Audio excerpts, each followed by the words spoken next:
समस्त लोकाः सुखिनो भवन्तु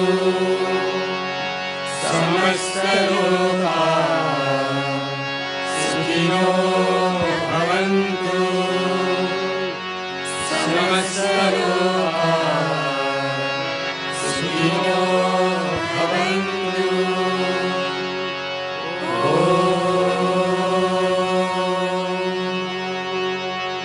शांति शांति शांति। जय बोलो भगवान श्री सत्य साईं बाबा जी की जय।